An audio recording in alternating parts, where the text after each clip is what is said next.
하나님의 말씀을 봉독하겠습니다. 요한복음 12장 1절에서 11절까지의 말씀입니다. 신약성경 166면에 있습니다. 요한복음 12장 1절에서 11절까지의 말씀입니다. 6월절 엿새 전에 예수께서 베다니에 이르시니 이곳은 예수께서 죽은 자 가운데서 살리신 나사로가 있는 곳이라. 거기서 예수를 위하여 잔치할새 마르다는 일을 하고 나사로는 예수와 함께 앉은 자 중에 있더라. 마리아는 지극히 비싼 향유 곧 순전한 나드 한 근을 가져다가 예수의 발에 붓고 자기 머리털로 그 발을 닦으니 향유 냄새가 집에 가득하더라. 제자 중 하나로서 예수를 잡아줄 가룟 유다가 말하되 이 향유를 어찌하여 300데나리온에 팔아 가난한 자들에게 주지 아니하였느냐 하니 이렇게 말함은 가난한 자들을 생각함이 아니요 그는 도둑이라. 돈꾀를 맞고 거기 넣는 것을 훔쳐가미러라.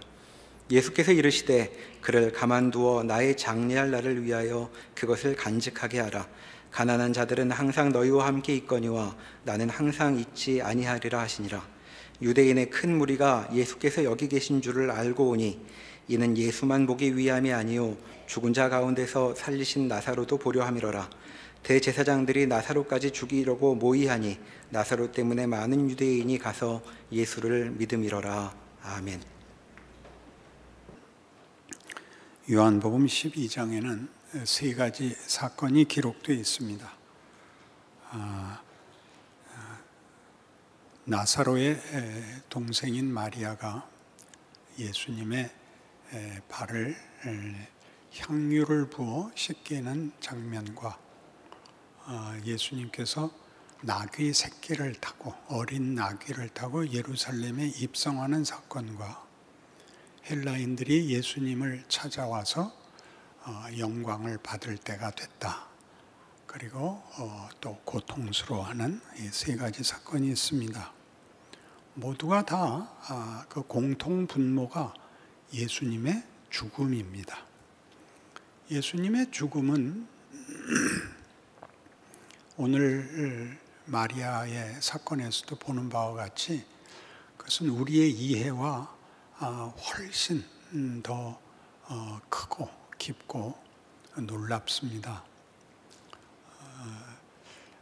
나사로를 죽음에서 살리신 예수께서 이 집에 찾아오셨기 때문에 물론 마리아는 기쁜 마음과 감사한 마음과 또 경외하는 마음으로 예수님을 맞이합니다. 당시 유대인의 사회법은 이 집에 오거나 다른 집에 가거나 할 때면 손을 씻고 발을 씻도록 정결법이 돼 있어서 당연히 다른 사람 집에 방문을 하면 그 주인이 발 씻을 물을 주는 것이 당연한 규칙이었습니다.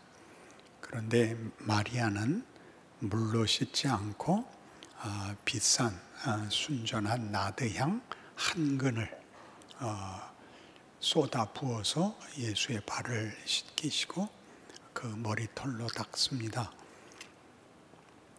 쳐다보고 있던 제자들, 특별히 대표적으로 가룟 유다가 이렇게 비싼 것을 왜 낭비하는가? 그걸 팔면 300데나리온도 더 받을 텐데 그걸 가난한 자들에게 나누어 주는 것이 훨씬 낫지 않느냐라는 항의가 여기 기록되어 있고, 저자인 사도 요한은 그 회계를 맡은 유다가 돈을 빼먹으려고 그 말을 했다 이렇게 적어놓고 있습니다. 우리는 이 가룟 유다의 나중에 배신하는 일도 알고 있고 여기 기록된 대로 아마 회개에 많은 부정을 일으켰음직합니다마는 성경이 대조하려고 하는 것은 그런 윤리적 도덕적 차원의 대조가 아닙니다. 예수가 누구인지를 모르면 인생은 거짓말하고 속이는 것 외에 아무것도 할 게 없습니다. 진실되게 산다는 것은 긍정적으로 불가능하고 소극적으로 거짓말 안 하고 남을 해치지 않고 그렇게 살면 다 밟혀 죽습니다. 그러니까 살아남으려면 선택의 여지 없이 악랄하고 무섭게 굴어야 합니다. 가롯 유다를 욕해서 예수를 믿는다는 말을 쉽게 떼우셔서는 안 된다는 그 분명한 내용을 이 사건에서도 분명하게 여러분 마음에 각인하시기 바랍니다. 마리아는 아까 얘기한 대로 순전한 감격과 기쁨으로 예수의 발을 씻겼고 예수님이 그럴 가치가 있다고 상상하고 믿었습니다. 그러나 예수의 증언대로 그는 예수님이 우리를 위하여 죽어야 한다는 사실까지는 사실 몰랐습니다. 예수님이 구세주라고는 알고 있었지만 죽음으로 말하자면 마리아의 감사와 경배를 완벽하게 결실해야 된다는 사실까지 알고 있지는 않았습니다. 다른 복음서에 의하면 이 일은 마가복음 14장에서는 베다니 문둥병자 시몬의 집에 간 사건으로 또 한 번 나오고 거기서도 어떤 여인이 들어와서 예수에게 향유를 붓고 동일한 그 기념비적인 일을 하는데 그때도 제자들이 이 비싼 돈을 왜 낭비하는가라고 얘기했을 때 예수님이 가만두어라. 저가 내 장례를 준비하는 것이라서 이 일은 복음이 전파되는 어느 곳에서나 이 여인과 그가 한 일이 기억될 것이다 라고 얘기를 합니다. 그러니까 여기 마리아에게서나 지금 베다니 시몬의 집에서 일어났던 여인의 이런 향유를 붓고 예수님께 바친 감사와 어떤 숭배들은 그들이 지금 갖고 있는 감격과 기쁨보다 훨씬 큰 내용과 큰 사건으로 하나님이 일하신다는 것을 예비적으로 보여주는 사건이었다. 그렇게 얘기할 수 있습니다. 당시 예수님 당시 유대인들에게 데나리온이라는 돈은 하루 노동자의 임금이었습니다. 그러니까 300데나리온이면 1년치 품삯이 되니까 아무리 적게 잡아도 1,000만 원이 넘는 그래도 한 3천만 원쯤 되지 않을까 싶은 현대 시가로 그런 것을 쓴 것이니까 마가복음 14장에서는 유다라 그러지 않고 제자들이 함께 말하자면 어처구니 없어 하는 것으로 기록이 되고 있습니다. 이런 일들은 우리에게 마리아가 한 일이 당시에 깊은 이해가 아니라 자신의 처지에서 예수님께 감사한 일이 나중에 보니까 훨씬 큰 일, 훨씬 위대한 사건에 자기가 한 몫을 한 것으로 이렇게 역사에 남게 되었습니다. 유다는 못난 짓을 했지만 그 못난 것이 그 하나의 잘못, 그 한 개인의 책임으로 그치는 것이 아니라 예수가 없으면 이렇게밖에는 선택의 여지가 없다 하는 모든 일의 대표자가 되어 욕을 먹습니다. 그러니까 이 대조를 분명히 해둬야 하는 것은 우리 오늘 본문 요한복음 12장 말미에 예를 들면 20절 아닙니다. 44절에 예수께서 외쳐 이르시되 나를 믿는 자는 나를 믿는 것이 아니요 나를 보내신 이를 믿는 것이며 나를 보는 자는 나를 보내신 이를 보는 것이니라. 나는 빛으로 세상에 왔나니 무릇 나를 믿는 자로 어둠에 거하지 않게 하려 함이로라. 사람이 내 말을 듣고 지키지 아니할지라도 내가 그를 심판하지 아니하노라. 내가 온 것은 세상을 심판하려 함이 아니요 세상을 구원하려 함이로라. 내 말을 듣고 믿지 않고 따르지 않아도 내가 심판하는 것이 내 임무가 아니다. 이렇게 얘기합니다. 그러니까 지금 우리가 오늘 본문을 통해서 확인하고자 하는 것은 누구는 안 믿었다, 누구는 잘못했다 하는 것이 예수 믿는 표가 되지 좀 말아달라 이거죠. 예수를 믿으면 그들은 할 수 없었던 어떤 세상, 어떤 기회, 어떤 자리에 오는 것이라고요. 그러니까 잘하는 것, 세상은 할 수 없는 것을 예수 때문에 할 수 있는 데에 와 있는데 그러지 못한 자를 비난함으로써 실제로 해야 되는 건 아무것도 안 하고 댕댕거린단 말이죠. 그러니까 여기에 대조는 가롯 유다의 생색내기를 보여주고 있는 것입니다.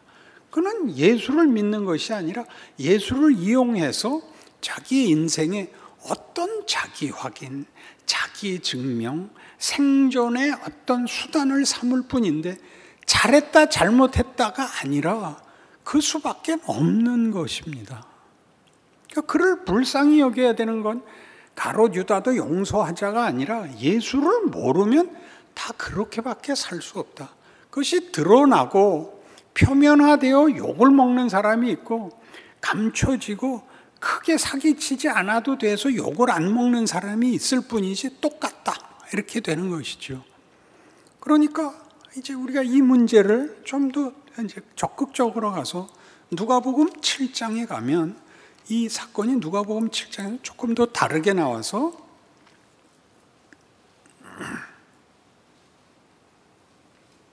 누가복음 7장 36절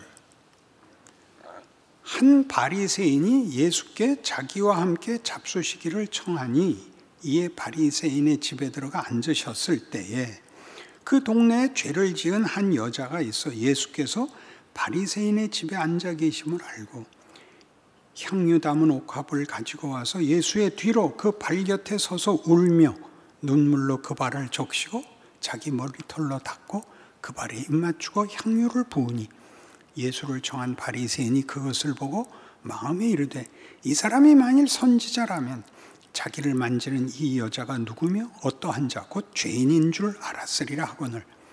그래서 예수께서 대답하시되 나한테 5억 빚진 자고 5천 원 빚진 자 있었는데 둘 다 탕감해 주면 누가 더 감사하겠느냐. 그러니까 많이 빚진 자가 감사하죠. 그렇다.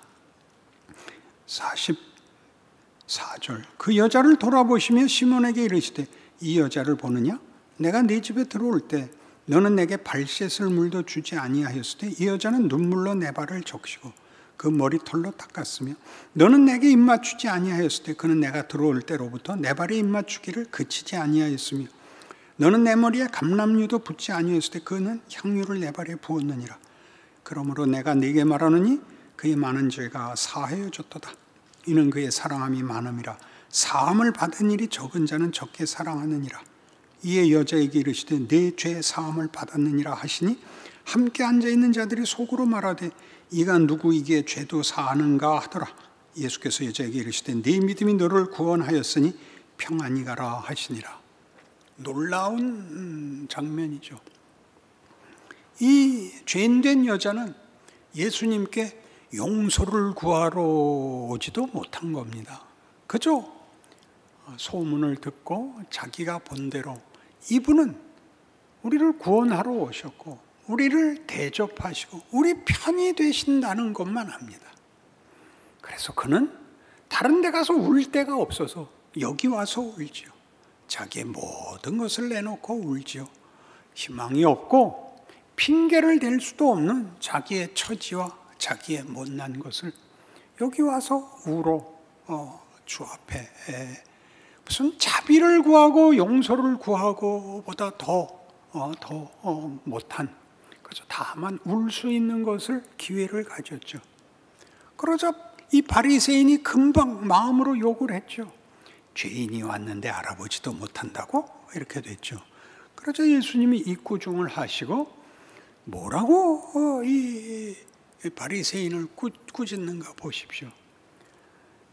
이 여인은 내가 들어올 때부터 내 발에 향유를 붓고 그 머리털로 씻고 그 눈물로 내 발을 씻었는데 너는 발 씻을 물도 주지 않고 너는 내 손에 입 맞추지도 않았다. 이 여인은 내 발에 입을 맞췄다.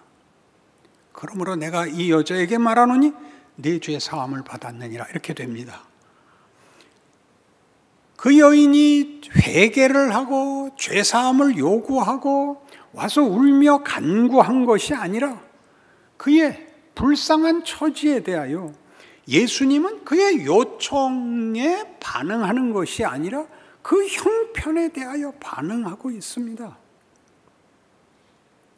우리는 예수께서 이 여인에게 네 죄 사함을 받았느니라 하는 말에 대하여 그 어떤 조건, 죄를 많이 졌으나 예수께 와서 믿음을 가지고 용서와 구원을 요구했다라는 조건이 있기를 바랍니다.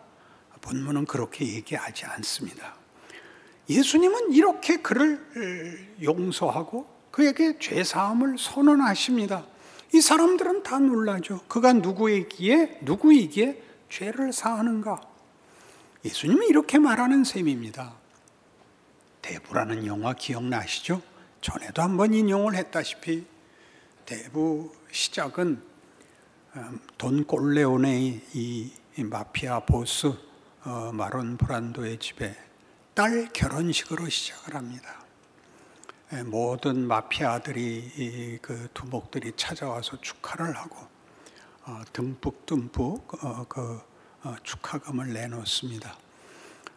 결혼식이 마치고 딸과 함께 신부와 함께 춤을 추는 것이 그때 관습이었습니다. 이탈리아 사람들의 아버지로서 친정 아버지로서 기쁜 춤을 추고 이제 비즈니스를 하러 방에 들어갑니다. 어두컴컴한 방에 서로 표정과 얼굴을 식별하기 어려운 어둠 속에서 거래가 이루어지죠. 이런저런 거래를 다 부탁받고 해결책을 제시하고 나중에 한 사람이 낯선 사람이 들어오죠. 동네 장의사입니다. 이 장의사가 들어와서 돈 꼴레오네에게 내 딸이 백인 청년들 여럿에게 수치를 당하고 폭행을 당했는데 돈은 얼마든지 낼 테니 복수를 해 주십시오. 그러자 이 마론 브란도가 이렇게 대꾸를 합니다. 그 장면 기억나십니까? 마론 브란도의 그 어떤 제스처의 특징은 말을 할 때 이렇게 턱을 치켜드는 버릇이 있고 눈을 내리깔고 아랫입술로 윗입술을 덮는 묘한 그 발음을 가집니다. 턱을 쓰다듬으면서 딴 데를 무시하고 눈 시선을 다른 데로 돌리면서 너는 이 방에 들어올 때 나에게 인사도 하지 않았고 내 딸의 결혼식에 대하여 축하하지도 않았고 내 손자의 나이도 묻지 않고 나에게 가까운 어떤 표시도 하지 않았다. 너는 내 손에 입맞춤도 하지 않았다. 그리고 다짜고짜 돈은 얼마든지 줄 테니까 복수를 해달라는 요구를 했다. 너는 나에게 어떠한 존경도 친밀감도 보이지 않았다. 네가 만일 내 가족이었다면 너에게 일어난 일은 네가 나에게 요청할 필요도 없었다. 그것은 내 문제이기 때문이다. 똑같지 않습니까? 예수님이 뭐라 그러는 겁니까? 돈은 얼마든지 낼 테니까 내 기도를 들어달라고? 너는 나를 마론 브란도로 하느냐? 이렇게 된 거 아닙니까? 예수님이 이 여인에게 네 죄 사함을 받았느니라 라고 말하는 것은 하나님께서 우리를 자기 자식으로 보고 있다는 선언입니다. 내가 용서받을 자격이 있고 용서받을 만한 무슨 일을 해야 된다는 조건을 제시하는 것이 아니라 이 여인의 가엾음과 이 여인의 불쌍함에 대하여 그가 예수님 앞에 자신의 진심을 보였기 때문에 감사와 간절한 간구가 있었기 때문이 아니라 당신이 만든 자녀요, 백성이요, 당신의 영광이요, 약속하고 목적한 존재라는 것을 위하여 예수님은 그를 용서합니다. 그러니 마리아의 행위가, 여기 이 여인이 예수의 장례를 예비했다라고 얘기하는 것은 저들에게 일어난 이 모든 일과 처지에 대하여 하나님이 우리의 부모로서, 우리를 그의 자식으로서 이해하고 대하고 있다. 그것은 어디까지라는 제한과 조건의 범위를 넘어서는 무한정한, 즉 내가 죽는 자리까지 너희를 위하는 하나님의 기쁜 행위가 될 것이다. 이렇게 선언하는 거죠. 하나님은 기꺼이 우리를 위하여 자신의 목숨까지 내어놓습니다. 그걸 우리는 비장하게 생각을 합니다. 하나님이 목숨을 내놓는 것이 비장하다고 느끼지만, 여러분 젊었던 시절에, 연애하던 시절에 이런 경우는 누구나 겪었을 겁니다. 자기가 사랑하는 상대방을 위해서는 죽어도 좋다. 그것은 절절한 것이 아니라 그것이 기쁜 기회라고 생각을 하는 것입니다. 죽으면 못 살잖아. 그래도 좋다. 다 중매로 결혼했다 이거죠. 중매로 결혼을 하면 뭐가 치사하냐면 모든 조건이 다 꼴보기 싫습니다. 잘생긴 거, 그 집안이 유명한 거, 공부 잘한 거 다 꼴보기 싫습니다. 연애를 하면 아무래도 좋습니다. 눈이 한 개밖에 없어. 나도 한눈 빼버릴 거야. 그렇게 되는 게 사랑입니다. 하나님이 그렇게 우리에게 찾아오시고 우리를 대접하십니다. 그것이 성경이 하고 싶은 얘기입니다. 나는 너희들을 편들러 왔어. 너희에게 조건을 요구하지 않아. 너희에게 다른 자격이 필요 없어. 나는 무조건 너희 편이야. 너희를 위해서라면 뭐든지 할 수 있어. 네 죄 사함을 받았느니라. 나는 죽을 것이다. 나는 너희를 사랑한단다. 그렇게 말하는 것이죠. 마태복음 25장에 가면 이것이 마지막 종말의 장면에서 예수님의 심판에 이렇게 미리 예언이 되고 있습니다. 마태복음 25장입니다. 마지막 날에 천국문이 열릴 때, 이 세상이 끝나고 새로운 세상이 시작될 때 하나님께서 이렇게 인류를 심판하실 것입니다. 열처녀 비유가 있고 달란트 비유가 나옵니다. 주인이 오랜 타국에 여행을 가면서 종들에게 돈을 맡깁니다. 5달란트, 2달란트, 1달란트를 맡겼습니다. 5달란트 받은 종이 5 남겼고 2달란트 받은 종이 2 남겼는데 칭찬은 착하고 충성된 종입니다. 1달란트 받은 종은 갖다 숨겼습니다. 왜 숨겼느냐? 당신은 굳은 사람이라, 당신은 엄격한 사람이라, 분명한 사람이라 내가 실패할까 봐 감추었다가 본전을 돌려드립니다. 그러자 주인이 너는 내가 굳은 사람인 줄 아느냐? 그렇다면 왜 은행에 맡기지 않았느냐? 그러면 이자라도 받았을 것 아니냐? 이 악하고 게으른 종아가 됩니다. 늘 오해하죠. 받은 만큼 남겨야 된다가 됐죠. 아닙니다. 앞에 2 종은 이 일이 책임도 임무도 아니고 자기 일입니다. 주인의 경영과 기업의 동료입니다. 주인이 맡긴 것이 심부름이 아니며 다만 해야 될 명령이 아니라 자기 일로 참여하여 내 잔치에 참여해라, 나와 함께 즐기자라는 가족이고, 이 하나는 그것이 분명히 다른, 하나님과 자기 사이가 구별된, 존재론적으로 구별된 것이 아니라 관계에 있어서 정리하고 계산하고 책임을 져야 하는 두려운 대상으로 주인을 생각한다는 것을 심판의 근거로 삼습니다. 당신은 굳은 사람입니다. 너는 나를 그렇게밖에는 이해하지 못하느냐? 그렇다면 나도 너에게 책임을 묻고 계산하겠다. 다 된다는 얘기죠. 그 얘기는 그 뒤에서 이렇게 염소와 양을 구별하는 심판으로 이어집니다. 그에게 충성된 자들을 이쪽 편에, 그에게 불충성한 자들을 반대편에 앉힙니다.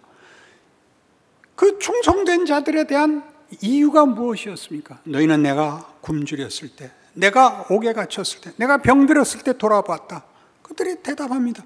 언제 우리가 예수님이 굶주리고 병들고 아픈 걸 봤으며 나그네 된 것을 보고 도왔습니까? 우리는 그거 한 적 없습니다. 여기 지극히 작은 자 하나에게, 여기서 작은 자라는 것은 보상을 받을 수 없는 형편에 있는 자를 말합니다. 내 이름으로 어린 소자 하나, 지극히 작은 자에게 한 것이 내게 한 것이니라. 굉장하죠?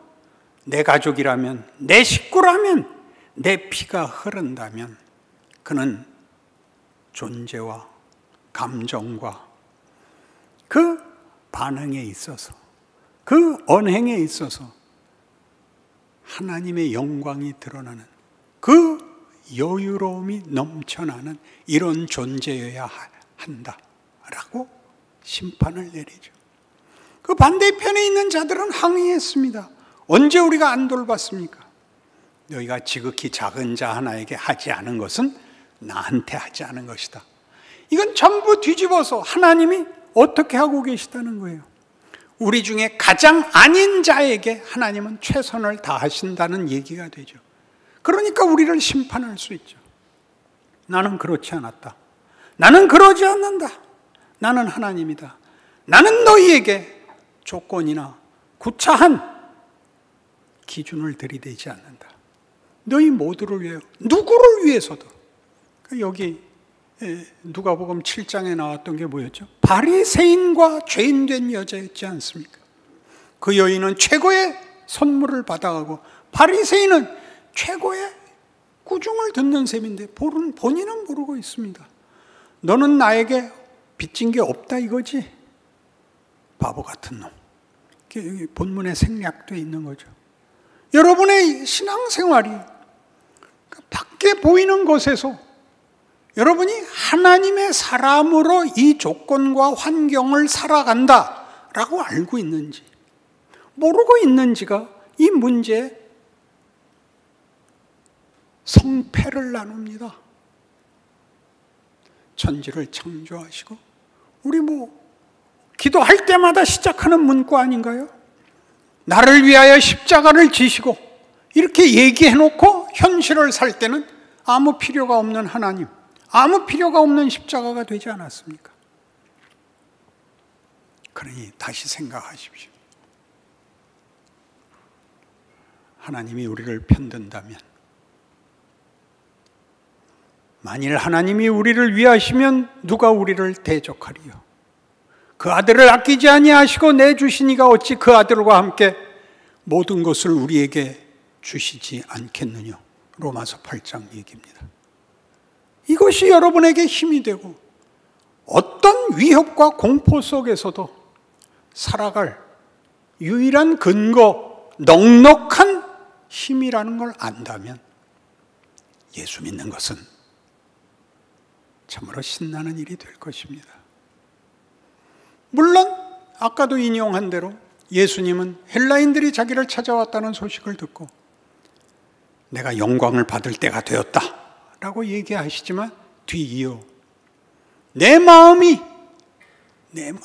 근심으로 죽게 되었다.